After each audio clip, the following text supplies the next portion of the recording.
कि आप 800 साल के बाद कह रहे हैं कि वो दरगाह नहीं है। क्या मैसेज दे रहे हैं हम भारत का पूरे विश्व में? एक मजाक बनाकर रख दिया आप। प्लेसेस ऑफ वर्शिप एक्ट को लोअर कोर्ट क्यों नहीं सुन रहा है? प्लेसेस ऑफ वर्शिप एक्ट को क्यों नहीं मान रहा है? আজমির শরীফকে নিয়ে কি হচ্ছে? আজমির দহরগাহে শিব মন্দিরের দাবি নিয়ে দেশে রাজনৈতিক উত্তেজনা। ওয়াইসির ক্ষোভ, কোন মুসলিম যদি বলে যে জামির শরীফ রাজস্থানের খাজা আজমেরি শরীফের দরগাহে মন্দির থাকার দাবিতে দায়ের করা আবেদনটি আদালত শুনানির জন্য গ্রহণ করেছে। এ নিয়ে দেশ জুড়ে তীব্র বিক্ষোভ চলছে। এদিকে এই বিষয়টিকে কেন্দ্র করে এআইএমআইএম প্রধান আসাদুদ্দিন ওয়াইসি বেশ ক্ষিপ্ত হয়েছেন। তিনি বিজেপি এবং আরএসএস কে তীব্র আক্রমণ করেছেন। এআইএমআইএম প্রধান আসাদুদ্দিন ওয়াইসি বলেছেন, 800 বছর ধরে খাজা আজমেরি শরীফের দরগাহ রয়েছে। মুঘল শাসন শেষ হয়ে মারাঠাদের রাজত্ব শুরু হয়। এরপরই তারা মুঘলদের 18,000 টাকায় বিক্রি করে দেন। 1911 সালে রানী এলিজাবেথ এসেছিলেন, সেখানেই পানি রাখার ঘর তৈরি করেছিলেন।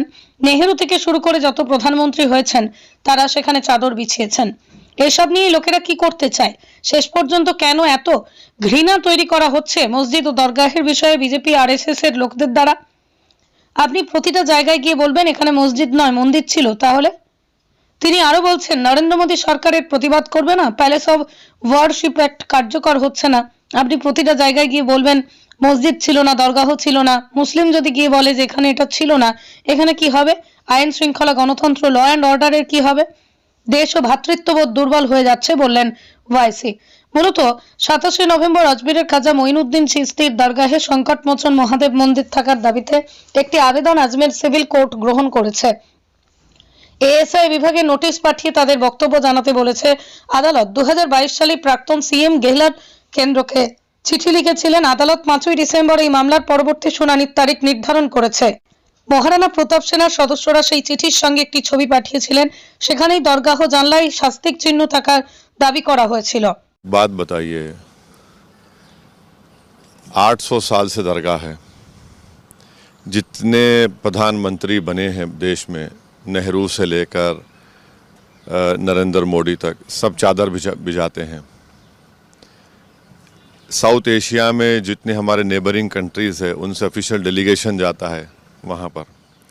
एक महबूब इलाही निज़ामुद्दीन औलिया रहमतुल्लाह अलैह के पास, दूसरा ख्वाजा सुल्तान गरीब नवाज के पास। एक बात बताइए, 800 साल से दरगाह है, मुग़लों का राज था, उसके बाद मराठाओं ने वहाँ पर हुकूमत की, फिर मराठाओं ने 18,000 रुपये में अंग्रेज़ों को बेच दिया उस इलाके को, अजमेर के। फिर जयपुर की जो रॉयल फैमिली है उन्होंने वहाँ पर एक सिल्वर कलश चढ़ाया था।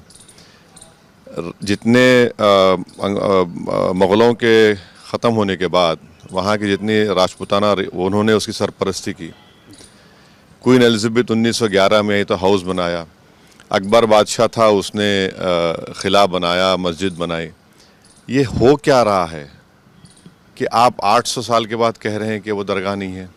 क्या मैसेज दे रहे हैं हम भारत का पूरे विश्व में? एक मजाक बनाकर रख दिया आप। प्लेसेस ऑफ वर्शिप एक्ट को लोअर कोर्ट क्यों नहीं सुन रहा है? प्लेसेस ऑफ वर्शिप एक्ट को क्यों नहीं मान रहा है? तो इससे तो आप तो देश को एक सोशल प्रॉब्लम्स क्रिएट करेंगे और ये ठीक नहीं है देश के लिए। का ताल्लुक आरएसएस बीजेपी से है, अगर डायरेक्टली नहीं है तो इनडायरेक्टली है।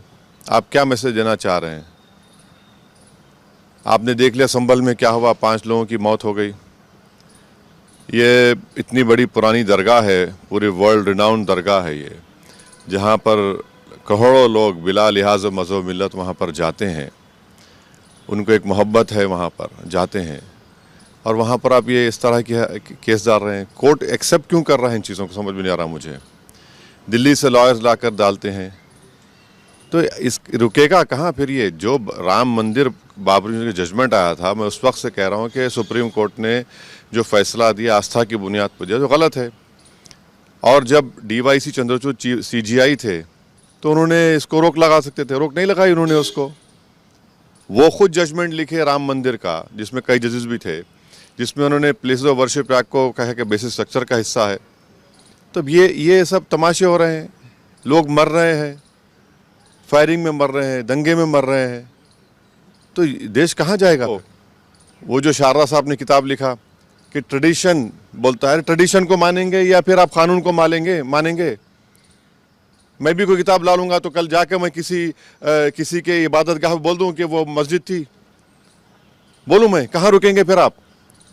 अब जब हमने 91 का एक्ट बना दिया, कानून बना दिया, अच्छा इसमें देखिए मिनिस्ट्री ऑफ माइनॉरिटी अफेयर्स को पार्टी बनाया और वो दरगाह कमेटी को बनाती है मिनिस्ट्री ऑफ माइनॉरिटी अफेयर्स, दीवान को बनाते हैं वो लोग।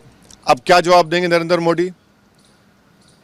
यही तो हम कह रहे हैं, जो सियासत नरेंद्र मोदी कर रहे हैं इस देश में, अब ये इन्हीं के गले का सांप बनेगा। अब उनको कल जब कोर्ट सुनवाई करेगा 20 दिसंबर को, माइनॉरिटी मिनिस्ट्री क्या करेगी? किरण रिजिजू क्या जवाब देंगे? नरेंद्र मोदी की सरकार क्या जवाब देगी? वो दरगाह है बोलेगी, नहीं बोलेगी? वो एएसआई क्या जवाब देगा? साउथ एशिया के 2 कंट्रीज के डेलीगेशन आते हैं, चादर आती है, इंडोनेशिया, मॉरिशस, मालदीव्स, दुनिया के कोने कोने से लोग वहाँ पर आते हैं। इससे ये क्या भारत के हक में है? ये सब चीज़ें ये क्यों नहीं देख रहे हैं?